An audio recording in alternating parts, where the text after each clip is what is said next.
કેમ છો વિદ્યાર્થી મિત્રો? આગળના લેક્ચરમાં ગ્લુકોઝનું અવકાશીય બંધારણ વિશેનો આપણે અભ્યાસ કર્યો છે. હવે નવો ટોપિક સ્ટાર્ટ કરીએ કે ગ્લુકોઝનું ચક્રીય બંધારણ સમજાવો. આગળ જે આપણે બંધારણ જોયું એ ગ્લુકોઝનું મુક્ત શૃંખલા બંધારણ જોયું. તેમાં તમે સ્ટ્રક્ચર જોતા હતા તો ઊભી લાઈનમાં 6 કાર્બન આપણે દર્શાવીએ છીએ. તેમાં ઉપર CHO ગ્રુપ આવશે અને નીચે શું આવે? CH2OH. અને વચ્ચેના જે 4 કાર્બન છે એની ડાબી બાજુ અને જમણી બાજુ H અને OHની ગોઠવણી થયેલી હોય છે. હવે તે જે બંધારણ હતું તે મુક્ત શૃંખલા બંધારણ હતું, એટલે કે આમ ચેઇન પ્રકારનું હોય, ઓપન ચેઇન પ્રકારનું. હવે અહીંયા જે વાત કરવાની છે તે ચક્રીય એટલે કે સાયક્લિક પ્રકારનું સ્ટ્રક્ચરની વાત કરવાની છે. તો પહેલો પ્રશ્ન આપણી પાસે એ આવે કે ગ્લુકોઝનું પહેલેથી જે મુક્ત શૃંખલાવાળું બંધારણ હતું જ, એટલે કે ઓપન ચેનવાળું બંધારણ હતું જ, તો ચક્રીય બંધારણની જરૂર શા માટે પડી? એની પાછળનું કંઈક રીઝન તો હશે કે ગ્લુકોઝનું પોતાનું સ્ટ્રક્ચર છે જ તે કે ફિશરે આપેલું જે ગ્લુકોઝનું સ્ટ્રક્ચર છે કે ઓપન ચેનવાળું સ્ટ્રક્ચર, તો એમાં કંઈક ખામીઓ રહી ગઈ છે કે જેના કારણે ગ્લુકોઝના ચક્રીય બંધારણ બનાવવાની જરૂર પડી. તો તેનો અભ્યાસ આપણે કરશું. તો પહેલો ક્વેશ્ચન આપણી પાસે એ જ આવે કે ગ્લુકોઝનું ચક્રીય બંધારણ સમજતા પહેલાં ગ્લુકોઝના ચક્રીય બંધારણની જરૂર શા માટે પડી? તો ક્વેશ્ચન તમને 2 માર્કની અંદર પૂછી શકે. આ રીતે કંઈક ક્વેશ્ચન પૂછે કે ગ્લુકોઝના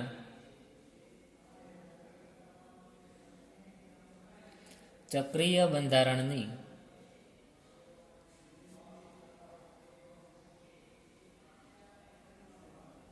જરૂર શા માટે પડી?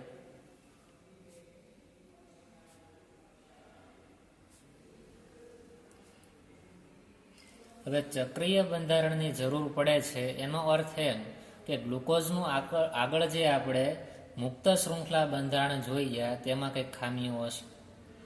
તો બીજી રીતે આ રીતે પણ ક્વેશ્ચન પૂછાય, અથવા કરીને ક્વેશ્ચન આ રીતે પણ મૂકે કે ગ્લુકોઝનું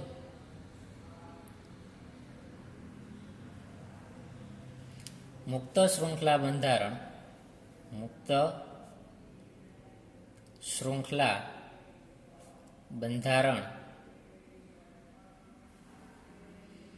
કઈ કઈ બાબતોમાં સમજાવી શકતો નથી? કઈ કઈ બાબતો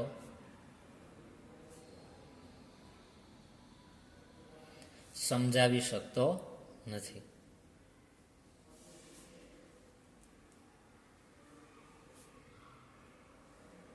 બેમાંથી કોઈ પણ રીતે ક્વેશ્ચન પૂછી શકે કે ગ્લુકોઝના ચક્રીય બંધારણની જરૂર શા માટે પડે છે, અથવા તો ગ્લુકોઝનું ચક્રીય બંધારણ શા માટે જરૂર પડી? તો કે તેનું મુક્ત શૃંખલા બંધારણ છે એવી કઈ બાબતોને સમજાવી શકતો નથી કે જેથી ગ્લુકોઝના ચક્રીય બંધારણની જરૂર પડી.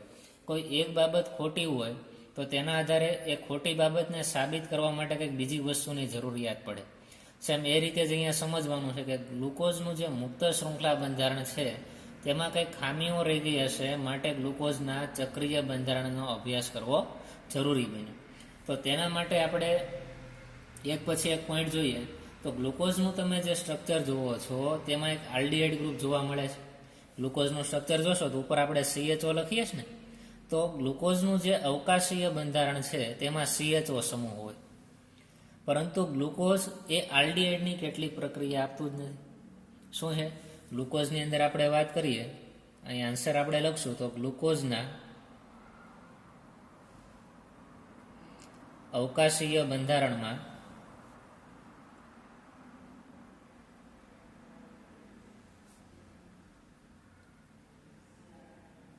શું હાજર હોય? ગ્લુકોઝનું તમે સ્ટ્રક્ચર જોશો તો ઉપર તમને CHO ગ્રુપ દેખાશે, CHO સમૂહ હાજર છે.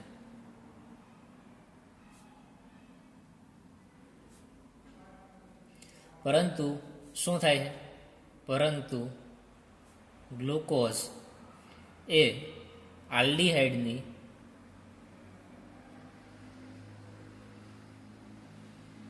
કેટલીક પ્રક્રિયાઓ આપતું નથી. કેટલીક પ્રક્રિયાઓ આપતું નથી. તો એ ખામી થઈ ને. જો ગ્લુકોઝનું તમે સ્ટ્રક્ચર જોવો છો તો તેમાં આલ્ડીહાઇડ સમૂહ હાજર હોય. તો આલ્ડીહાઇડ સમૂહની બધી જ પ્રક્રિયા એ ગ્લુકોઝ આપવું જોઈએ, પરંતુ જ્યારે ગ્લુકોઝની અમુક પ્રક્રિયાઓ કરીએ છીએ તો તે આલ્ડીહાઇડની કેટલીક પ્રક્રિયાઓ આપતું નથી. આ પણ એક રીઝન છે કે ગ્લુકોઝના જે આ મુક્ત શૃંખલા બંધારણ છે તેની ખામી કહી શકો, અથવા ચક્રીય બંધારણની જરૂર શા માટે પડી તેનો એક મહત્વનો પોઈન્ટ થયો કે ગ્લુકોઝમાં આલ્ડીહાઇડ ગ્રુપ હોય તો આ CHO ગ્રુપની કસોટી આપવો જોઈએ, પણ ગ્લુકોઝની જ્યારે આલ્ડીહાઇડના પરખ માટેની જ્યારે કસોટી કરીએ છીએ તો પરંતુ ગ્લુકોઝ એ આલ્ડીહાઇડની કેટલીક પ્રક્રિયાઓ આપતું નથી. તો આમ આ આલ્ડીહાઇડની કઈ પ્રક્રિયાઓ આપતા નથી તે એક પછી એક પ્રક્રિયાઓ જોશું. બીજું એમ પણ કહી શકાય કે જે પ્રક્રિયા આલ્ડીહાઇડ ન આપે તે પ્રક્રિયા પાછો ગ્લુકોઝ આપે છે. એમ તો કઈ રીતે શક્ય બને? જો ગ્લુકોઝની અંદર આલ્ડીહાઇડ ગ્રુપ છે તો એનો અર્થ એવો થાય કે આલ્ડીહાઇડ જે રિએક્શન આપે ગ્લુકોઝ આપવો જોઈએ, અને આલ્ડીહાઇડ જે પ્રક્રિયા ન કરતો હોય તે ગ્લુકોઝ પ્રક્રિયા કરવો જોઈએ નહીં. પણ એવું પણ થાય છે કે અમુક પ્રક્રિયાઓથી આલ્ડીહાઇડ જે નથી આપતા તેવી પ્રક્રિયાઓ ગ્લુકોઝ આપે છે. આ પણ એક રીઝન થાય. તો એક પછી એક રિએક્શન જોઈએ તેના દ્વારા તમને ખ્યાલ આવશે. એમાં પહેલો પોઈન્ટ જોઈએ, જો એની ખામીઓ શું હતી કે જેના કારણે આપણે ચક્રીય બંધારણની જરૂર પડી. તો જો ગ્લુકોઝને હું કેપિટલ G તરીકે લખું છું, આખું લખતો નથી, તો ગ્લુકોઝ એ સોડિયમ બાયસલ્ફાઇડ, શું કહેવાય એને? સોડિયમ બાયસલ્ફાઇડ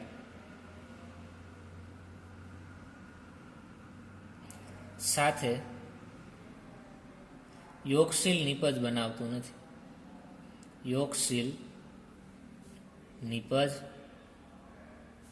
બનાવતું નથી. પેલું રીઝન છે કે ગ્લુકોઝ એ સોડિયમ બાયસલ્ફાઇડ સાથે યોગશીલ નિપજ બનાવતું નથી. પણ આલ્ડીહાઇડ છે એ સોડિયમ બાયસલ્ફાઇડ સાથે રિએક્શન આપે. જો આ ધ્યાન રાખજો, શું કીધું? ગ્લુકોઝ એ સોડિયમ બાયસલ્ફાઇડ સાથે યોગશીલ પ્રક્રિયા નથી આપતું. યોગશીલ પ્રક્રિયા એટલે શું? તો એક પ્રકારની તેને કહેવાય ભેગા થવાનું. કોઈ પણ બે પ્રક્રિયકો ભેગા થાય અને એક નિપજ આપે, અથવા તો તેને આપણે એડિશન રિએક્શન પણ કહીએ છીએ. તો જો આપણે એક રિએક્શન દ્વારા સમજવાનો પ્રયત્ન કરીએ તો ગ્લુકોઝનું તમે જ્યારે સ્ટ્રક્ચર જુઓ છો તો ઉપર શું આવે? CHO ગ્રુપ આવે. અહીંયા વચ્ચે શું આવે? CHOH. અને એ કેટલા હોય? 4. અને નીચે શું આવે? CH2OH. આ રીતે હોય. ગ્લુકોઝમાં તમે જોશો તો આલ્ડીહાઇડ ગ્રુપ હાજર છે.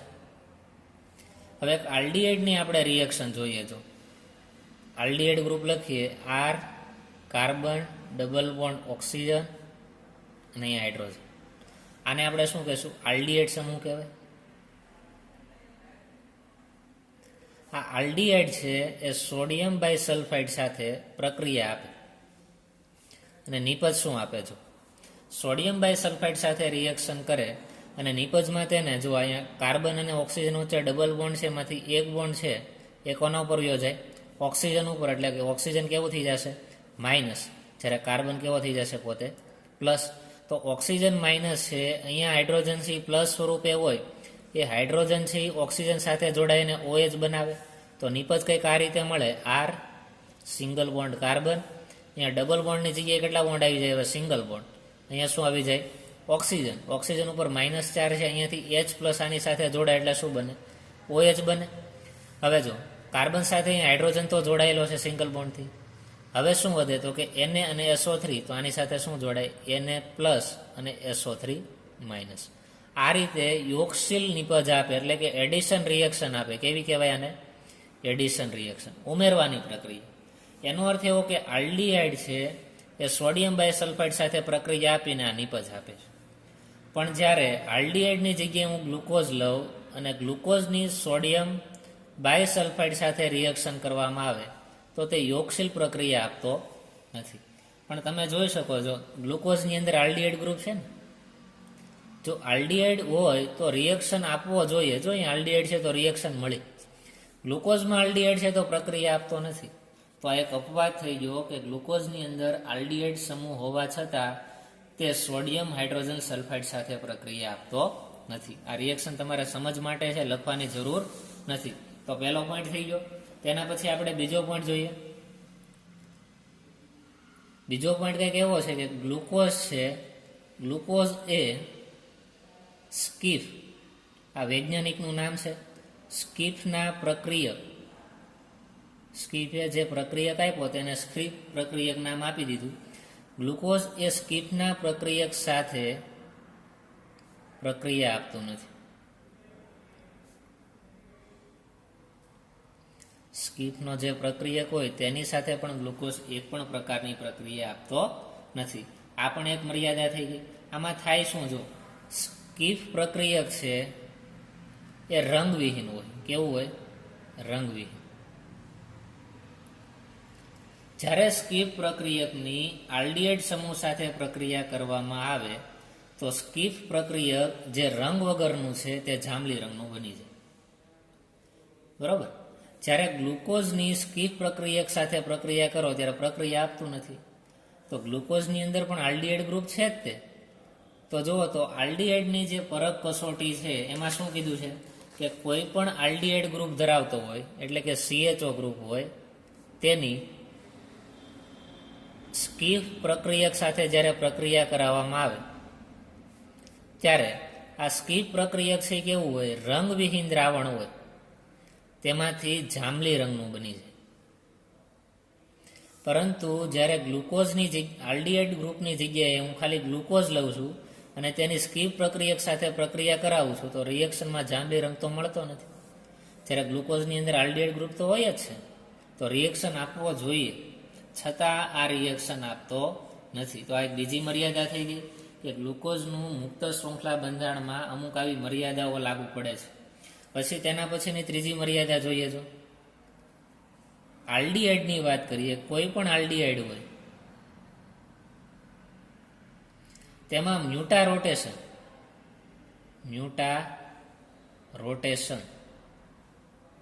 એટલે કે વિશિષ્ટ પ્રકારનું પરિભ્રમણ જોવા મળતું નથી.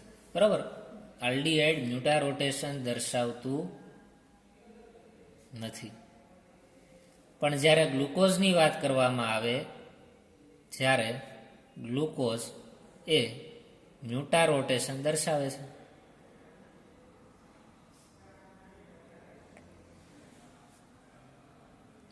આ પણ એક એની શું થઈ ગઈ? ખામી થઈ ગઈ કે આલ્ડીહાઇડ કોઈ દિવસ મ્યુટારોટેશન દર્શાવતા નથી, પણ ગ્લુકોઝની અંદર તમે મ્યુટારોટેશન એટલે કે પરિભ્રમણ જોઈ શકો છો. જો આ ગ્લુકોઝનું જે સ્ટ્રક્ચર હોય તેને તમે 160 ડિગ્રીમાં ફેરવી શકો, 180 ડિગ્રી. બરાબર. અહીંયા CHOH આવશે ને, એને તમે ફેરવી શકો કે OH જમણી જગ્યાની જગ્યાએ ડાબી બાજુ જાય, ડાબી બાજુથી જમણી બાજુ. પણ આલ્ડીહાઇડ ગ્રુપ કોઈ દિવસ મ્યુટારોટેશન આપતા નથી. આ પણ એક ખામી થઈ ગઈ. બીજું એના પછીની ખામી જોઈએ કે આગળ આપણે ભણી ગયા છીએ કે ગ્લુકોઝની જ્યારે એસિટિક એનહાઇડ્રેટ સાથે પ્રક્રિયા થાય ત્યારે તેમાંથી શું મળે? પેન્ટાએસિટેટ મળે. અને બીજી એક રિએક્શન જોઈ ગયા છીએ કે ગ્લુકોઝની જ્યારે હાઇડ્રોક્સિલ એમાઇન સાથે પ્રક્રિયા થાય, બરાબર, ગ્લુકોઝ કોની સાથે રિએક્શન કરે? હાઇડ્રોક્સિલ એમાઇન સાથે પ્રક્રિયા કરી અને ઓક્ઝાઇમ આપે. પણ ગ્લુકોઝનું જો પેન્ટાએસિટેટ સંયોજન હોય એ હાઇડ્રોક્સિલ એમાઇન સાથે એક પણ પ્રક્રિયા આપતો નથી. આપણે એક્ઝામ્પલ દ્વારા સમજીએ. જો ગ્લુકોઝનું સ્ટ્રક્ચર અહીંયા બનાવી, ગ્લુકોઝ CHO CHOH કેટલા આવશે? 4 CH2OH. એક રિએક્શન જોઈ ગયા છે, યાદ કરો. એસિટિક એનહાઇડ્રેટ સાથે રિએક્શન થાય CH3CO2O. શું છે? Acetic anhydrate. તો અહીંયા જે પ્રક્રિયા થાય તેને એસિટિલેશન પ્રક્રિયા કહેતા હતા. અહીંયાથી હાઇડ્રોજન જાય, અહીંયાથી હાઇડ્રોજન જાય અને તેની સાથે COCH3 જોડાઈ જાય. તો આ પ્રકારની કંઈક નિપજ મળતી હતી. CHO CHO, અહીંથી હાઇડ્રોજન દૂર થાય ને શું જોડાઈ જાય? COCH3. કેટલી વાર આવશે? તો કે અહીંયા 4 વખત છે તો 4 વાર આવશે. તો અહીંયાથી 4 હાઇડ્રોજન દૂર થયા હોય ને 4 એસિટાઇલ ગ્રુપ દાખલ થાય. અહીંયા શું આવે? CH2O COCH3. આને કહેવાય પેન્ટા એસિટેટ અથવા એસિટાઇલ. હવે જો ગ્લુકોઝની જ્યારે આપણે હાઇડ્રોક્સિલ એમાઇન સાથે પ્રક્રિયા કરીએ, ગ્લુકોઝની કોની સાથે પ્રક્રિયા કરીએ? હાઇડ્રોક્સિલ એમાઇન સાથે. આ પ્રક્રિયા પણ આગળ આપણે જોઈ ગયા છીએ. તેમાં થાય શું? તો કે ગ્લુકોઝમાંનો જે આલ્ડીહાઇડમાંનો ઓક્સિજન છે એ અહીંયા રહેલા H2 સાથે પ્રક્રિયા કરીને જોડાય છે. તો અહીંયા CHOની જગ્યાએ શું વધે? CH ડબલ બોન્ડ વધ્યું, શું? નાઇટ્રોજન સિંગલ બોન્ડ હોય છે, આટલું વધે. બરોબર, નીચે જે છે એ કોમન જ રહેશે, CHOH ફોર CH2OH. બરોબર. હવે જો થાય શું, ગ્લુકોઝ છે એ હાઇડ્રોક્સિલેમાઇન સાથે પ્રક્રિયા આપે, અને આમાં ખાલી રિએક્શન તો આલ્ડીહાઇડ સાથે થાય છે ને. જુઓ તો અહીંયા નીચેનુંમાં તો કંઈ ચેન્જ થતો જ નથી. અહીંયા ગ્લુકોઝમાં જે નીચેના ઘટકો છે એમ જ અહીંયા નીચે રહેશે. ખાલી આલ્ડીહાઇડ ગ્રુપ સાથે પ્રક્રિયા કરીને CH double bond and single bond OH આપે. તો સેમ અહીં આલ્ડીહાઇડ ગ્રુપ તો છે જ તે. તો આ જે પેન્ટાએસિટાઇલ છે એની જો હું હાઇડ્રોક્સિલેમાઇન સાથે પ્રક્રિયા કરવાનો પ્રયત્ન કરું, થવી જોઈએ. જો અહીંયા આલ્ડીહાઇડ ગ્રુપ છે એની સાથે હાઇડ્રોક્સિલેમાઇન પ્રક્રિયા કરીને આ રીતે નિપજમાં આપે છે, તો અહીં આલ્ડીહાઇડ ગ્રુપ છે તો હાઇડ્રોક્સિલેમાઇન આની સાથે પ્રક્રિયા કરીને નિપજ આપવો જોઈએ, પણ નિપજ આપતો નથી. તો આ પણ શું થઈ ગઈ તેની મર્યાદા. એટલે આપણે શું લઈશું? તો કે ગ્લુકોઝ છે એ પેન્ટાએસિટાઇલ સાથે જ્યારે હાઇડ્રોક્સિલેમાઇનની પ્રક્રિયા કરીએ તો આપતો નથી. તો લખીએ ગ્લુકોઝનો પેન્ટાએસિટેટ સંયોજન હાઇડ્રોક્સિલેમાઇન સાથે પ્રક્રિયા આપતો નથી, અથવા તો સાથે પ્રક્રિયા કરતો નથી. આ પણ એક શું થઈ ગઈ? ખામી થઈ ગઈ. જે મુક્ત આલ્ડીહાઇડ સમૂહની ગેરહાજરી સૂચવે છે, જેના આધારે શું ખબર પડે? જે મુક્ત CHO સમૂહની ગેરહાજરી સૂચવે છે. આલ્ડીહાઇડ ગ્રુપની ગેરહાજરી સૂચવે, કારણ કે હાઇડ્રોક્સિલેમાઇન છે એ આલ્ડીહાઇડ સાથે રિએક્શન આપે જ તે, પણ ગ્લુકોઝનો પેન્ટાએસિટાઇલ છે હાઇડ્રોક્સિલેમાઇન સાથે પ્રક્રિયા આપતો જ નથી. તો શા માટે નો આપતો હોય? તો કે આલ્ડીહાઇડ ગ્રુપનો હોય તો જ આપતો હોય, પણ રિયલમાં અહીં આલ્ડીહાઇડ ગ્રુપ છે જ તે. બરાબર. આ 4 મુખ્ય રીઝન એવા છે કે ગ્લુકોઝના ચક્રીય બંધારણની જરૂર પડે છે. તો આમ આના આધારે એમ કહી શકાય કે આમ આ પ્રક્રિયાઓ ગ્લુકોઝ મુક્ત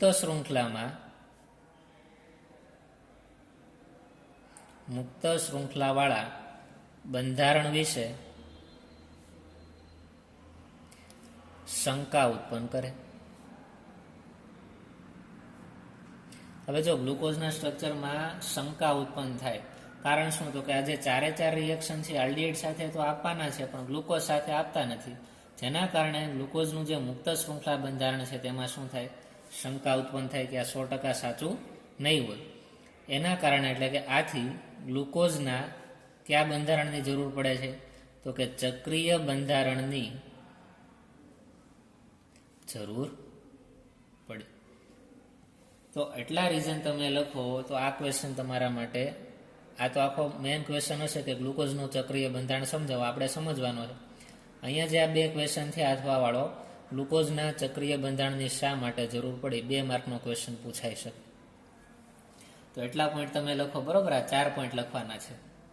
4 પોઈન્ટ લખો એટલે તમને એમાં 2 માર્ક મળે. આઈએમપી ક્વેશ્ચન છે કે ગ્લુકોઝનું ચક્રીય બંધારણની જરૂર શા માટે પડી, અથવા તો મુક્ત શૃંખલા બંધારણ કઈ કઈ બાબતોને સમજાવી શકતો નથી. હવે આપણે આપણા મુખ્ય પ્રશ્ન ઉપર આવીએ કે ગ્લુકોઝનું ચક્રીય બંધારણ સમજાવો.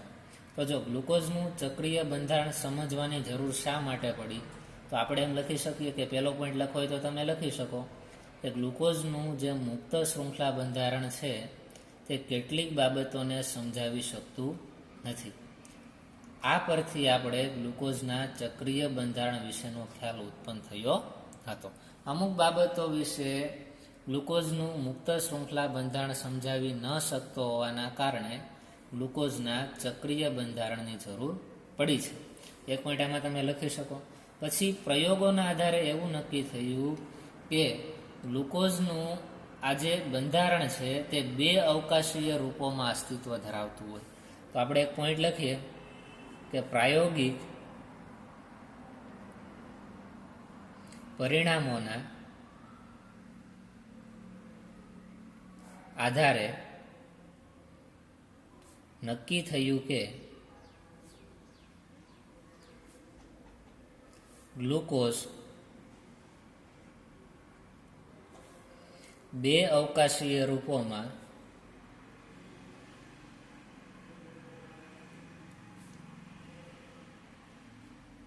અસ્તિત્વ ધરાવે છે.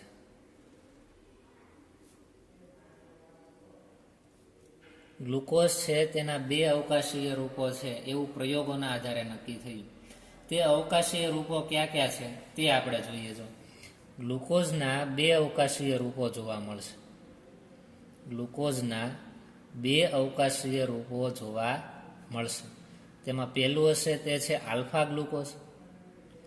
ગ્લુકોઝની અંદર શું હોય તો કે આલ્ફા ગ્લુકોઝ હોય, અને બીજું શું હોય તો કે તેમાં બીટા ગ્લુકોઝ પણ હોય. બરોબર. આ જે આલ્ફા ગ્લુકોઝ છે તે કેટલા પ્રમાણમાં હોય તો કે 36% હોય. કેટલા ટકા હશે? 36%. જ્યારે બીટા ગ્લુકોઝ છે 100માંથી તમે 36 બાદ કરો એટલે કેટલા હશે? 64% જેટલું હોય છે. કોઈ પણ ગ્લુકોઝ તમે લ્યો તો તેમાં આલ્ફા ગ્લુકોઝ અને બીટા ગ્લુકોઝનું મિશ્રણ હોય. તેમાં 36% જેટલો શું હોય? આલ્ફા ગ્લુકોઝ હોય, અને 64% જેટલો શું હોય? બીટા ગ્લુકોઝ હોય. બરોબર. હવે જો આલ્ફા ગ્લુકોઝ આપણે કઈ રીતે મેળવી શકાય અને બીટા ગ્લુકોઝ કઈ રીતે મેળવી શકાય તો તેની વાત કરીએ. એટલે અહીંયા પ્રિપરેશન અથવા તો બનાવટ એમ ટોપિક લખીએ.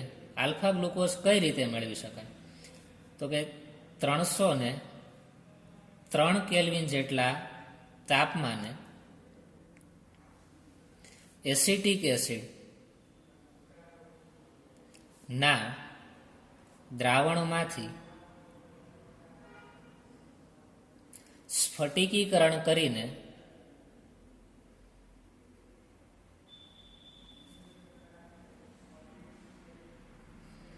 મેળવાય છે. શું કરવાનું છે તો કે આલ્ફા ગ્લુકોઝ જો તમારે મેળવવો હોય તો પહેલા ગ્લુકોઝનું એસિટિક એસિડમાં દ્રાવણ બનાવો. કારણ કે આમાં તમે જોશો કે ગ્લુકોઝની અંદર આલ્ફા અને બીટા બંને હશે. હવે તેમાંથી તમારે આલ્ફા ગ્લુકોઝ છૂટું પાડવું હોય તો ગ્લુકોઝનું એસિટિક એસિડમાં દ્રાવણ બનાવવું પડે. પછી તેને કેટલું ટેમ્પરેચર આપશો તો કે 303 કેલ્વિન જેટલું ટેમ્પરેચર આપશો તો તેમાંથી આપણને કંઈક સ્ફટિક જોવા મળશે.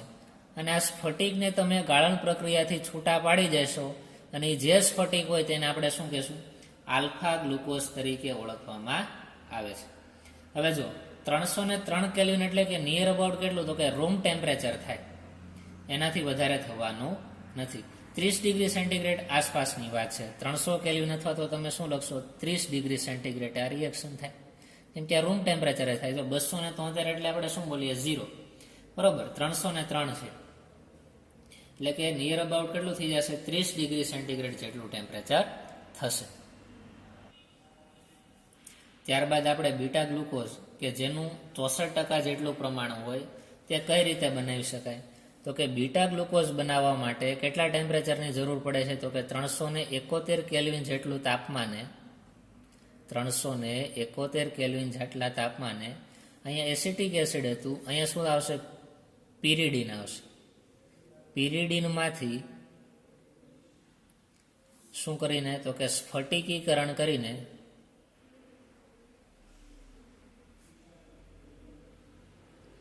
મેળવાય છે. ટેમ્પરેચરમાં થોડોક ચેન્જ થશે. જો અહીંયા શું આવશે? 303 કેલ્વિન, અહીંયા કેટલો આવશે? 371 કેલ્વિન. બરોબર. આ ટેમ્પરેચરમાં એમાં ચેન્જ જોવા મળશે. એટલે કે 371 કેલ્વિન ટેમ્પરેચરે જ્યારે ગ્લુકોઝનું પિરિડીનમાં સ્ફટિકીકરણ થાય તેમાંથી આપણને શું મળે? બીટા ગ્લુકોઝ જોવા મળે. આ બંને MCQ માટેના ક્વેશ્ચન થાય. જો 36% ગ્લુકોઝ હોય આલ્ફા હોય અને 64% હોય કેવો હોય? બીટા ગ્લુકોઝ હોય. આલ્ફા ગ્લુકોઝ બનાવવા માટે કેટલા ટેમ્પરેચરની જરૂર પડે? 303 કેલ્વિન. અને શેની અંદર સ્ફટિકીકરણ કરશો તો કે એસિટિક એસિડમાં. બીટા ગ્લુકોઝ માટે 371 કેલ્વિન ટેમ્પરેચરની જરૂર પડે અને પિરિડીનમાં તેનું સ્ફટિકીકરણ કરવામાં આવે છે. તેના પછીનો એક મહત્વનો પોઈન્ટ છે કે આલ્ફા ગ્લુકોઝનો વિશિષ્ટ પરિભ્રમણ. MCQ માટે ખાસ યાદ રાખજો કે આલ્ફા ગ્લુકોઝનું વિશિષ્ટ પરિભ્રમણ કેટલું છે? +112 ડિગ્રી છે. જ્યારે બીટા ગ્લુકોઝનું વિશિષ્ટ પરિભ્રમણ +19 ડિગ્રી છે. આ શું છે?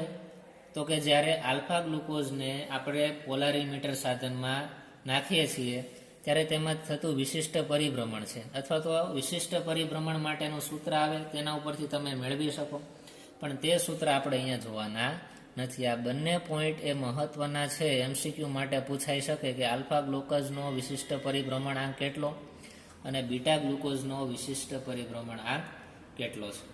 પછી આપણે જોઈએ, જો ગ્લુકોઝના સ્ફટિકને જ્યારે પાણીમાં ઓગાળવામાં આવે તો ત્યારે તેનું અંતિમ પરિભ્રમણ શું જોવા મળે તેની વેલ્યુ પણ ખાસ ધ્યાન રાખજો કે ગ્લુકોઝને જ્યારે અથવા તો ગ્લુકોઝના સ્ફટિકને પાણીમાં ઓગાળવામાં આવે અથવા તો ઓગાળતા તેનું અંતિમ પરિભ્રમણ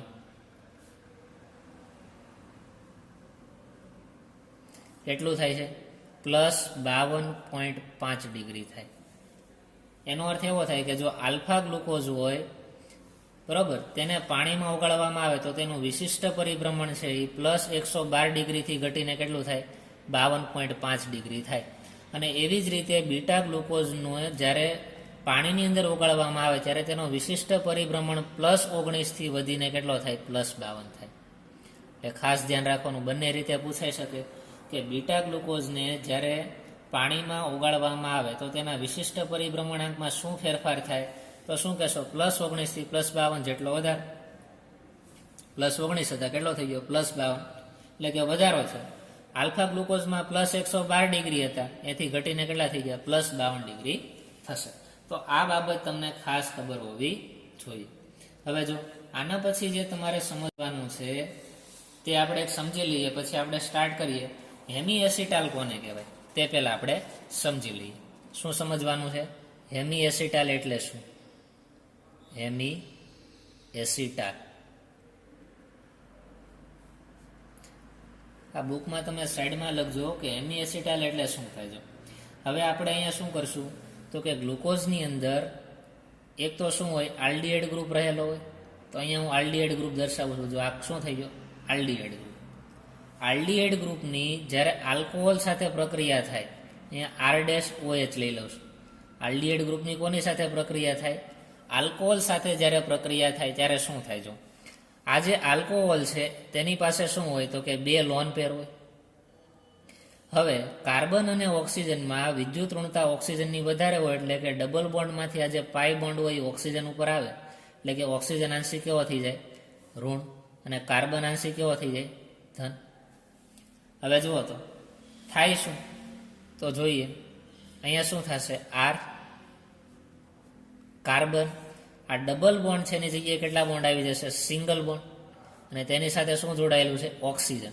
હવે ઓક્સિજન ઉપર કયો ચાર્જ છે? Minus charge. ઓક્સિજન ઉપર કયો ચાર્જ અહીંયા આવશે? Minus charge. એટલું ક્લિયર થયું? અહીંયા શું જોડાયેલું છે? કાર્બન સાથે સિંગલ બોન્ડ હાઇડ્રોજન. હવે કાર્બન ઉપર શું ચાર્જ આવ્યો ભાઈ? પોઝિટિવ ચાર્જ આવ્યો. તો શું થાય? જો ઓક્સિજન પાસે અહીંયા લોન પેર છે તો અહીંયા કાર્બનની ઇલેક્ટ્રોનની જરૂર છે, કારણ કે તે પોઝિટિવ છે. તો ઓક્સિજન છે એ લોન પેરનું આ કાર્બનને દાન કરે તો શું થાય? જો ઓક્સિજન પાસે આ 2 ઇલેક્ટ્રોન છે, એમાંથી 1 ઇલેક્ટ્રોન એ કાર્બનને આપે, 1 પોતાની પાસે રાખે, તો આ રીતે બોન્ડ બની જાય. શું હજુ? ઓક્સિજન એની પાસે 1 લોન પેર વધી, આ રીતે એની પાસે એક શું વધ્યું તો કે R- અને સાથે સાથે સિંગલ બોન્ડ હાઇડ્રોજન. આ રીતની નિપજ બને.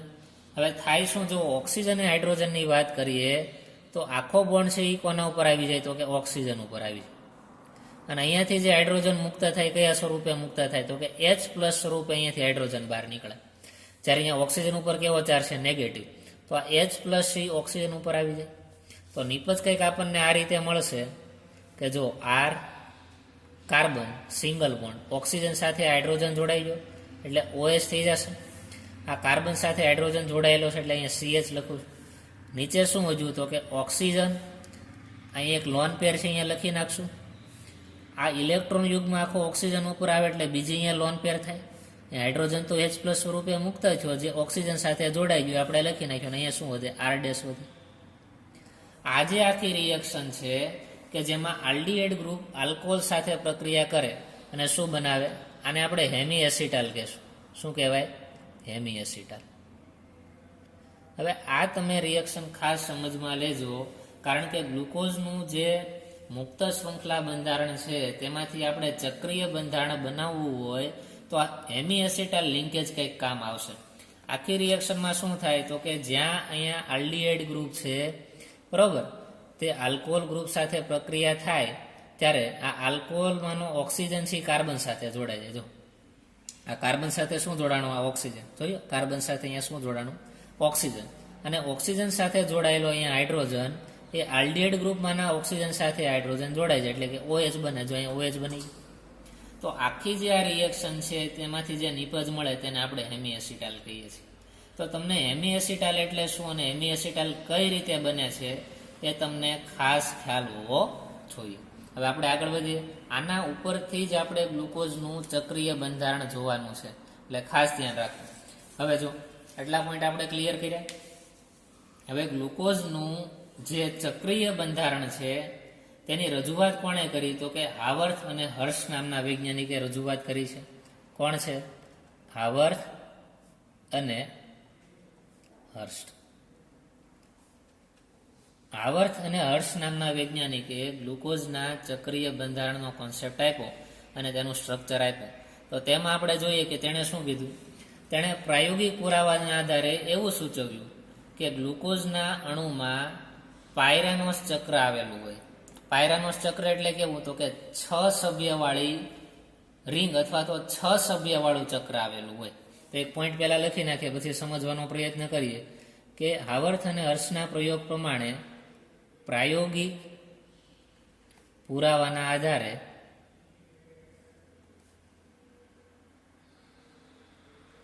સૂચવ્યું કે ગ્લુકોઝના અણુમાં ચક્રીય બંધારણ કેવા પ્રકારનું હોય તો કે પાયરેનોસ ચક્ર આવેલું હોય. પાયરેનોસ ચક્ર. પાયરેનોસ ચક્ર એટલે શું? તો કે તેમાં 5 કાર્બન અને 1 ઓક્સિજન હોય. પાયરેનોસ ચક્ર જોશો તો તેમાં 5 શું હોય? કાર્બન અને 1 ઓક્સિજન ધરાવતું કંઈક ચક્ર જોવા મળે. એટલે કે 5 ઓક્સિજન અને 5 કાર્બન અને 1 ઓક્સિજન પરમાણુનું બનેલું ચક્ર, જેને આપણે પાયરેનોસ ચક્ર તરીકે ઓળખીએ છીએ. તો પાયરેનોસ ચક્ર હોવું જોઈએ એવું કીધું. તો પાયરેનોસ ચક્ર કેવું હોય તો કે તેમાં 5 કાર્બન હોય અને 1 ઓક્સિજન હોય તેવું ચક્ર હોય. તો કંઈક આવા પ્રકારનું આપણને જોવા મળશે. જો પાયરેનોસ ચક્ર તમે અહીંયા જોશો તો કે 1 ઓક્સિજન હોય, સાથે 5 શું આવેલા હોય? કાર્બન આવેલા હોય. તો અહીંયા જો પહેલો કાર્બન, આ બીજો કાર્બન, આ ત્રીજો, આ ચોથો અને આ 5મો કાર્બન. આ 5 કાર્બન અને 1 ઓક્સિજન ધરાવતું પાયરેનોસ ચક્ર છે. બરોબર. ગ્લુકોઝનું સેમ આવા પ્રકારનું કંઈક સ્ટ્રક્ચર જોવા મળે. આને આપણે શું બોલીએ છીએ? પાયરેન તરીકે ઓળખીએ છીએ. શું કહેવાય? પાયરેન તરીકે ઓળખવામાં આવે. તો આપણે હવે ગ્લુકોઝનું ચક્રીય બંધારણ કઈ રીતે બનાવાય તેનો આપણે અભ્યાસ કરીએ. તો અહીંયા ખાસ ધ્યાન રાખજો. જો ગ્લુકોઝની આપણે વાત કરી તો આપણી પાસે ગ્લુકોઝનું એક સ્ટ્રક્ચર તમને ખ્યાલ હોવો જોઈએ. આપણે એક લઈએ કે ડી ગ્લુકોઝ લઈએ તો ગ્લુકોઝનું સ્ટ્રક્ચર શું થાય? જો ગ્લુકોઝનું સ્ટ્રક્ચર કંઈક આ રીતે થશે. અહીંયા શું હોય? CHO હોય. તો એને હું અહીંયા આ રીતે લખું છું. જો carbon double bond oxygen hydrogen, CHO થઈ ગયું. નીચે શું આવશે? કાર્બન. કેટલા આવશે? 4 અને 5. અહીંયા જે હશે એ શું હશે? CH2OH. બરોબર. અહીંયા શું આવશે? OH. અહીંયા H, અહીંયા H, અહીંયા શું આવે? OH. OH, OH. અહીંયા શું આવશે? હાઇડ્રોજન. અહીંયા શું આવે? હાઇડ્રોજન. અહીંયા ગ્લુકોઝમાં કાર્બનને ક્રમ આપીએ તો આ જો પહેલો કાર્બન, આ બીજો કાર્બન, આ ત્રીજો, આ ચોથો, આ 5મો અને આ 6ઠ્ઠો કાર્બન છે. હવે આગળ આપણે ભણી ગયા તેમ કેવી લિંકેજ બનવાની છે તો કે હેમી એસિટાલ લિંકેજ બનવાની છે. એટલે કે આલ્ડીહાઇડ ગ્રુપ એ આલ્કોહોલ ગ્રુપ સાથે જોડાવાનો છે. તો આમાંથી ક્યાં આલ્કોહોલ ગ્રુપ સાથે જોડાશે? આ આલ્ડીહાઇડ છે. જો CHO આ શું છે? આલ્ડીહાઇડ. એ નીચેનામાંથી ક્યાં આલ્કોહોલ ગ્રુપ સાથે જોડાય? અહીંયા OH છે, અહીંયા OH, અહીંયા OH અને અહીંયા OH. તો અહીંયા તમે જોશો કે આ હાવર્થ અને હર્ષના સિદ્ધાંત પ્રમાણે 6 સભ્યવાળી રિંગ દેખાય છે. કેટલા સભ્યવાળી રિંગ દેખાય છે? 6 સભ્યવાળી રિંગ જોવા મળે છે. તો 6 સભ્યવાળી રિંગ ક્યારે જોવા મળે? તો કે જો અહીંયા આ ઓક્સિજન છે રિંગમાં ભાગ લે એટલે જો આ પહેલો ઓક્સિજન, આ પછી કાર્બન પહેલો, બીજો, ત્રીજો, ચોથો અને પાંચમો. એટલે કે પાંચમો કાર્બન અને ઓક્સિજન જોડાયેલો હોય. આના આધારે તમે કહી શકો ને પાંચમો કાર્બન અને ઓક્સિજન જોડાયેલા હોય. તો જો આ પહેલો કાર્બન, આ બીજો કાર્બન, આ ત્રીજો કાર્બન, આ ચોથો કાર્બન અને આ પાંચમો કાર્બન. તો આ પાંચમા કાર્બન સાથે શું જોડાયેલું હોય? તો કે ઓક્સિજન જોડાયેલો હશે. એનો અર્થ એમ કે અહીંયા રહેલો OH ગ્રુપ હશે એ હેમી એસિટાલ એટલે કે આલ્ડીહાઇડ સાથે પ્રક્રિયા કરી અને હેમી એસિટાલ લિંકેજ બનાવે. અહીંયા શું છે? જુઓ તો આલ્ડીહાઇડ ગ્રુપ છે, CHO એટલે કે અહીંયા આલ્ડીહાઇડ ગ્રુપ અને અહીંયા આલ્કોહોલ ગ્રુપ. તો હેમી એસિટાલ વાળો આપણે અભ્યાસ કરી ગયા છીએ. જો આ આલ્ડીહાઇડ ગ્રુપ છે એ આલ્કોહોલ ગ્રુપ સાથે પ્રક્રિયા કરે અને હેમી એસિટાલ બનાવે.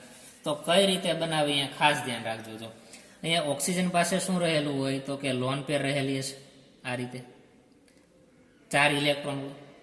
હવે થાય શું? જો અહીંયા ડબલ બોન્ડ છે, તેમાંથી એક બોન્ડ કોના ઉપર વયો જાય? તો કે વિદ્યુત ઋણતા વધારે હોવાના કારણે ઓક્સિજન ઉપર જશે.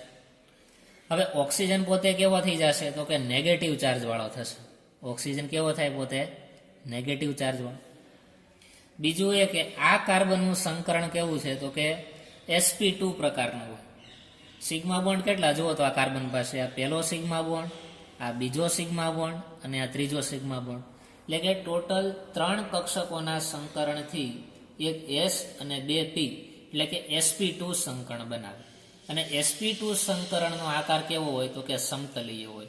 આ તમે એક પેજ જુઓ છો તેને તમે શું કહી શકો? એક સમતલ છે. અથવા તો તમે બોર્ડ જુઓ તેને શું કહેવાય? સમતલ કહેવાય. કાં તો સમતલની ઉપરથી એટેક થાય અથવા તો સમતલની પાછળથી આપણે એટેક કરી શકીએ. કે માનો કે આપણી પાસે આ હાથ છે, બરોબર? તો એક શું થઈ ગયું? સમતલ છે. તો સમતલની અહીંયા નીચેથી એટેક થાય અથવા તો આ સાઈડથી તમે એટેક કરી શકો. તો અહીંયા જે ઓક્સિજન છે અહીંયા ઈજ થાય છે. અહીંયા શું થતું હતું? જો હેમી એસિટાલમાં તો કે આ કાર્બન ઉપર કોણ એટેક કરે? તો કે આ ઓક્સિજન એટેક કરશે. એટલે જો કાર્બન સાથે ઓક્સિજન જોડાવાનું છે. તો થાય શું? અહીંયા જુઓ તો અહીંયાથી ઓક્સિજન સાથે જે હાઇડ્રોજન જોડાયેલો હતો એ H+ સ્વરૂપે મુક્ત થાય. અને એ જે H+ સ્વરૂપે અહીંયાથી જે હાઇડ્રોજન મુક્ત થાય છે તે હાઇડ્રોજન કોની સાથે જોડાઈ જશે? તો કે O- સાથે, આની સાથે જોડાઈ જશે. એટલે અહીંયા OH થઈ જશે. બીજું શું થાય? તો કે આ ડબલ બોન્ડમાંથી એક બોન્ડ આખો ટ્રાન્સફર થઈને આ ઓક્સિજન ઉપર વયો ગયો. એટલે આની ઉપર નેગેટિવ ચાર્જ આવ્યો તો આ કાર્બન ઉપર કેવો ચાર્જ આવે? તો કે પોઝિટિવ ચાર્જ આવે. તો પાછું આપણે કીધું હતું એમ, જો હેમી એસિટાલમાં પાછા આવો કે કાર્બન ઉપર પોઝિટિવ ચાર્જ આવે તો ઓક્સિજન પાસે અહીંયા 2 લોન પેર છે, એમાંથી એક લોન પેર એટલે કે સબર્ગ સહસંયોજક બોન્ડ બનાવીને કાર્બન ઉપર એટેક કરે. તો આ ઓક્સિજન સી કોની સાથે જોડાઈ જાય? તો કે આ કાર્બન સાથે જોડાય. બરોબર. તો નિપજ કંઈક આપણને આ રીતે મળે. જો આનું સ્ટ્રક્ચર કંઈક આ રીતે બનશે કે કાર્બન ડબલ બોન્ડ હતા, એક બોન્ડ આખો ઓક્સિજન ઉપર સ્થાનાંતર થઈ ગયું એટલે સિંગલ બોન્ડ આવશે. અહીંયા શું આવશે?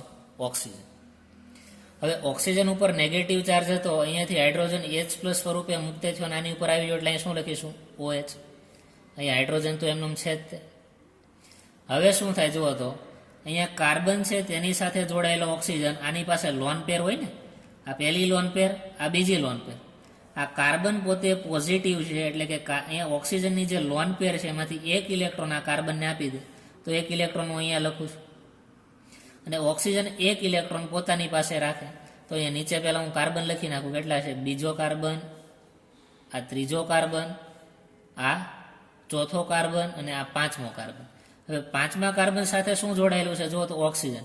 તો એને આ રીતે લખું છું. જો પાંચમા કાર્બન સાથે ઓક્સિજન જોડાયેલો છે એને હું આ રીતે લખું છું. બરોબર. અહીંયા લોન પેરમાંથી એક ઇલેક્ટ્રોન છે અહીંયા કાર્બનને આપી દીધો, તો એક તો લોન પેરનો ઇલેક્ટ્રોન ઓક્સિજન પાસે હશે અને એક લોન પેર તો એમનો એની રહેવાની છે. તો જુઓ તો આ કાર્બન પાસે એક ઇલેક્ટ્રોન છે, ઓક્સિજન પાસે એક ઇલેક્ટ્રોન છે, તો આની વચ્ચે એક બોન્ડ બની જાય આ રીતે. તો આ રીતે આખું શું થાય, તો અહીંયા નીચે તો જેમ છે એમનામ જ રહેવાનું છે CH2OH. તો એક પ્રકારે સાયકલ બની ગઈ. જુઓ તમે બરાબર, આ શું બની ગઈ, આખી સાયક્લિક સ્ટ્રક્ચર બની ગયું. જો આ પહેલો, બીજો, ત્રીજો, ચોથો અને પાંચમો, આ પાંચમો કાર્બન સાથે ઓક્સિજન લિંક થઈ અને સાયકલ બની.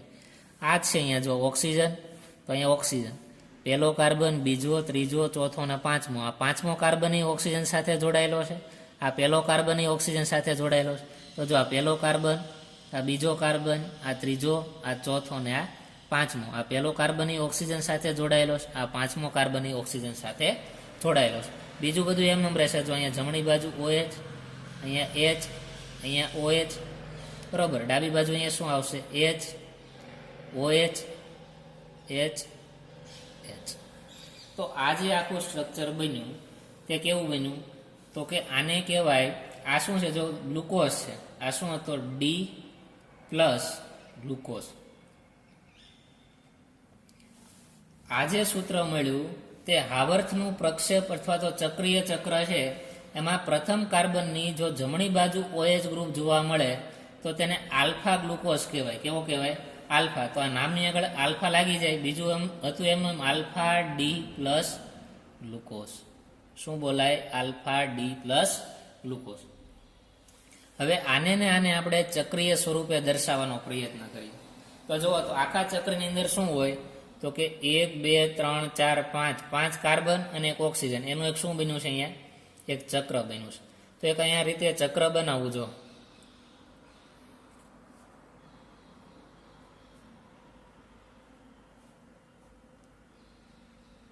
આ રીતે થાય.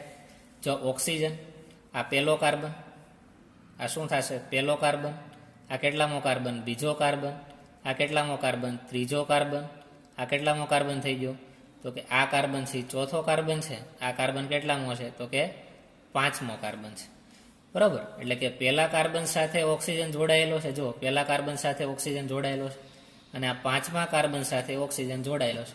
આ રીતે લખી નાખવાનું. પછી જો પહેલા કાર્બન ઉપર શું છે, OH અને H, બીજા કાર્બન ઉપર OH અને H. તો અહીંયા રીતે પેલા ઊભી લાઈન કરી દેવાની બધામાં. જો ઇઝી ટ્રીક આપું તમને કે OH ક્યાં મૂકવા અને H ક્યાં મૂકવા. તો તમે જોશો કે અહીંયા આ બધી રિંગની અંદર આવે છે ને, જો OH, OH, H અને OH આ બધી આની અંદર આવે. જો આ કાર્બનની આ જમણી બાજુનો જે ભાગ છે એટલો, બરાબર, એ આ લિંકેજની અંદર આવે એટલા દેખાય છે. જ્યારે H અહીંયા હાઇડ્રોજન, OH, H અને હાઇડ્રોજન આ કેવા છે, બહારના છે. તો તમારે શું કરવાનું, તો કે આલ્ફા D પ્લસ ગ્લુકોઝનું જ્યારે પાયરેનોસ પ્રકારનું સ્ટ્રક્ચર, એટલે કે ચક્રીય પ્રકારનું જ્યારે તમે સ્ટ્રક્ચર લખો છો ત્યારે રિંગની જમણી બાજુના જેટલા હોય આ OH વાળા, OH, H અને OH, તેને હંમેશા નીચે દર્શાવવાના. ક્યાં દર્શાવવાના, નીચે. તો જો પહેલા કાર્બનની સાથે OH જોડાયેલો છે તો હું નીચે દર્શાવી દઉં છું. પછી તો કે બીજા કાર્બન સાથે OH દર્શાવી દઉં, અહીંયા નીચે જ આવશે. ત્રીજા કાર્બન સાથે શું જોડાયેલું છે, અહીંયા હાઇડ્રોજન. ચોથા કાર્બન સાથે શું જોડાયેલું છે, અહીંયા OH, બરાબર. આ પાંચમો કાર્બન છે, બરાબર. અહીંયા શું આવ્યું, આ પાંચમો, એની ઉપર શું આવે, CH2OH. તો અહીંયા મૂકી દઉં CH2OH. હવે બીજું શું આવે, જુઓ તો કાર્બન OH એની સાથે હાઇડ્રોજન, તો હાઇડ્રોજન ઉપર આવશે. આ કાર્બન સાથે OH લખી નાખ્યો, અહીંયા હાઇડ્રોજન આવશે. અહીંયા શું આવશે, કાર્બન હાઇડ્રોજન લખ્યો છે, અહીંયા આવશે OH. અહીંયા OH લખ્યો છે તો અહીંયા શું આવશે, હાઇડ્રોજન. અહીંયા શું આવશે, CH2OH મૂકી દીધું તો આ કાર્બન સાથે અહીંયા કોણ જોડાયેલો છે, હાઇડ્રોજન. તો આ જે આખું સ્ટ્રક્ચર તૈયાર થયું તેનું નામ શું થશે, જુઓ તો આલ્ફા D પ્લસ ગ્લુકો પાયરેનોસ. શું કહેવાને, આલ્ફા D પ્લસ ગ્લુકોપાયરેનોસ. જેને આપણે હાવર્થે આ સ્ટ્રક્ચર આપેલો હોવાથી તેને હાવર્થ પ્રક્ષેપ સૂત્ર તરીકે પણ ઓળખીએ છીએ. આ વાત થઈ D પ્લસ ગ્લુકોઝની. હવે આની જગ્યાએ હું બીજું સ્ટ્રક્ચર લઈ લઉં બરોબર. આમાં આપણે શું કરીએ, ફિશર પ્રક્ષેપનું બીજું સૂત્ર લઈ લઈએ તો આમાં થોડોક ચેન્જ થશે. થોડોક ચેન્જ આમાં શું કરી શકાય એ આપણે જોઈએ. હવે આપણે આ જે આલ્ફા ડી ગ્લુકોઝ છે એવી રીતે બીટા ડી ગ્લુકોઝનું સ્ટ્રક્ચર બનાવવું છે. સાવ ઇઝી છે. શું કરવાનું, આ પ્રથમ કાર્બનની જમણી બાજુ OH ગ્રુપ છે એને ટ્રાન્સફર કરો, તેને ડાબી બાજુ લઈ જાઓ, આ હાઇડ્રોજનને જમણી બાજુ લઈ જાઓ, તો આલ્ફા ડી ગ્લુકોઝની જગ્યાએ કેવું બની જાય, બીટા ડી ગ્લુકોઝ બને. બરાબર. એટલે આમાંથી જ અહીંયા બનશે. એટલે કે એક તમારે આ રીતે લખવું પડશે પહેલાં, અથવા ન લખો તો ચાલે. બીટા ડી ગ્લુકોઝનું સ્ટ્રક્ચર કેવું થાય, તો પાછા આપણે અહીંયા પહેલાં કાર્બન મૂકી દઈએ. જો કેટલા મૂકશું, તો કે 6 કાર્બન આવે ને, 3, 4, 5 અને અહીંયા છઠ્ઠો કાર્બન એ CH2OH. શું કરવાનું કીધું, પહેલા કાર્બનની જમણી બાજુ OH છે પણ અહીંયા ચેન્જ કરીને પહેલા કાર્બનની ડાબી બાજુ OH લઈ લો અને હાઇડ્રોજનને જમણી બાજુ લઈ લો. નીચેનું બધું જેમ છે એમ રાખો. જો OH છે તો અહીંયા શું આવશે, OH. અહીંયા શું આવશે, H. અહીંયા શું આવે, OH. અહીંયા પાછું શું આવશે, તો કાર્બન અને ઓક્સિજન વચ્ચે લિંકેજ થાય. કાર્બન અને ઓક્સિજન લિંકેજ હોય આ રીતે. અહીંયા શું આવશે, હાઇડ્રોજન. અહીંયા હાઇડ્રોજન, અહીંયા OH, અહીંયા હાઇડ્રોજન. આ પહેલો કાર્બન, આ બીજો, આ ત્રીજો, આ ચોથો અને આ કેટલામાં થઈ ગયો, 5મો કાર્બન. હવે આનું પણ આપણે ફિશર પ્રક્ષેપ સૂત્ર પાયરેનોઝ રિંગ પ્રમાણે લખવાનો પ્રયત્ન કરીએ તો શું થાય છે. આ તમને પહેલાં સમજાઈ ગયું. શું કરવાનું, આલ્ફા ડી ગ્લુકોઝમાંથી બીટા ડી ગ્લુકોઝ બનાવવો છે તો પહેલા કાર્બનની જમણી બાજુ OH છે અને ચેન્જ કરો અને ડાબી બાજુ મૂકી દો. બીજું નીચેનું એમનેમ રાખવાનું છે. તો જો આનું સ્ટ્રક્ચર શું થાય, આનું પણ આપણે પાયરેનોસ પ્રકારનું સ્ટ્રક્ચર બનાવીએ. તો પાછું આપણે પહેલાં શું લખીએ, તો કે 6 સભ્યવાળી રિંગ લખીએ, તેમાંથી 1 ઓક્સિજન લખીએ અને 5 કાર્બન હોવા જોઈએ. 6 સભ્ય થઈ ગયા. પછી આ રીતે આપણે દર્શાવી દઈએ. આ પહેલો કાર્બન છે, અહીંયા બીજો છે, ત્રીજો, ચોથો અને અહીંયા કયો છે, 5મો. તો જુઓ, તો આ પહેલા કાર્બનની પાછું આપણે શું કરશું, આગળ જે નિયમ જોયું એ પ્રમાણે જ તે કે આ જમણી બાજુના અથવા તો આ જે રિંગ છે એટલી, જો અહીંયા તો એક રિંગ જ તૈયાર થઈ ને, એટલી આ શું તૈયાર થઈ, રિંગ. તો કે રિંગની અંદર જે આવેલા હોય એટલે કે H, OH, H અને OH, એ અહીંયા જે ઊભી લાઈન કરો છો એની નીચે લખવાનું. એટલે કે અહીંયા H આવશે, બીજા કાર્બન ઉપર અહીંયા શું આવે, OH, ત્રીજા કાર્બન ઉપર નીચે H, ચોથા કાર્બન ઉપર OH, 5મા કાર્બન ઉપર આ 5મો કાર્બન એની ઉપર શું આવી જાય, તો કે CH2OH. બરોબર. હવે આપણે મૂકી દઈએ. જો પહેલા કાર્બન ઉપર અહીંયા ઉપર OH આવશે ને, અહીંયા શું આવે, OH, અહીંયા શું આવશે, હાઇડ્રોજન, અહીંયા OH, અહીંયા હાઇડ્રોજન અને અહીંયા શું આવ્યો, હાઇડ્રોજન. તો આ જે ચક્ર તૈયાર થાય તેને કહેવાય બીટા ડી પ્લસ ગ્લુકો પાયરેનોસ. શું કહેશું આપણે તેને, બીટા ડી પ્લસ ગ્લુકોપાયરેનોસ. તો આ રીતે આપણે આ બે સ્ટ્રક્ચરો તમે બનાવી શકો છો. આ બંને સ્ટ્રક્ચરો આખા ખ્યાલ આવશે તમને. આલ્ફા પ્રકારનું બને, આ કેવું બને, બીટા પ્રકારનું બને. ઘણી વખત તમને પૂછાઈ શકે 2 માર્કમાં કે ડી ગ્લુકોઝનું આવર્ત પ્રક્ષેપ સૂત્ર આપો, તો આ સૂત્ર બનાવવાનું અને આ પણ બનાવવાનું અને આ બંને પણ બનાવવાના રહેશે. તો આના આધારે તમને શું ખ્યાલ આવ્યો, જો અહીંયા શું થાય છે, આખું તમે જોશો તો કે ગ્લુકોઝનું જે સ્ટ્રક્ચર છે તેમાં ઉપર જે આ CHO એટલે કે આલ્ડીહાઇડ ગ્રુપ છે તેની સાથે કયો ગ્રુપ જોડાય છે, તો કે OH ગ્રુપ જોડાય છે. બરાબર. ગ્લુકોઝમાં આ જે OH છે એ કોની સાથે જોડાય, તો કે આ CHO સાથે જોડાય અને ચક્રીય શું બનાવે, તો કે હેમી એસિટાલ બંધારણ બનાવે. હેમી એસિટાલ એટલે શું, મેં તમને આગળ સમજાવ્યું છે. આ શું છે, આખો હેમી એસિટાલ કેમ બને છે દર્શાવ્યું. તો એક લાઈન લખીએ આના ઉપરથી, જો શું લખાય, આના ઉપરથી એક પોઈન્ટ લખીએ. આમ ગ્લુકોઝ ના અથવા તો ગ્લુકોઝનો 5મા કાર્બન ઉપરનો જે OH છે એ પહેલા કાર્બન અથવા તો પહેલો જે આલ્ડીહાઇડ ગ્રુપ છે એટલે કે CHO સાથે શું થાય, જોડાણ કરે, સાથે જોડાઈને ચક્રીય શું આપે તો કે હેમી એસિટાલ આપે છે.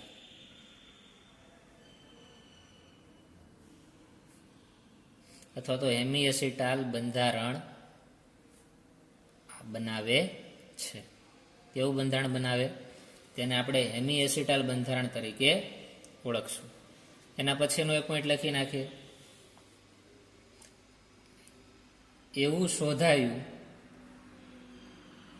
કે ગ્લુકોઝ 6 સભ્યો વાળું છે અથવા તો 6 સભ્યો વાળું વલય બનાવે છે. તમે જોઈ શકો છો, જો 6 સભ્ય વાળું આખું શું બનાવ્યું? વલય બનાવ્યું. જેમાં 5મો કાર્બન એટલે કે C5 પર રહેલો કોણ તો કે OH રહેલો સમૂહ વલય બનાવવામાં ભાગ લે છે. બરાબર. અહીં 5મા કાર્બન ઉપર જે OH ગ્રુપ હતો એને જ વલય બનાવવામાં ભાગ લીધો ને. આ બાબત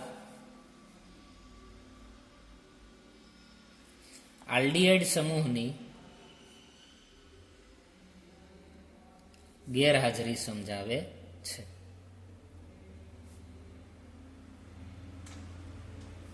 તો આખો જે ક્વેશ્ચન થયો તે શું થયું? તો કે ગ્લુકોઝના ચક્રીય બંધારણની સમજાવવાની વાત થઈ. બરોબર.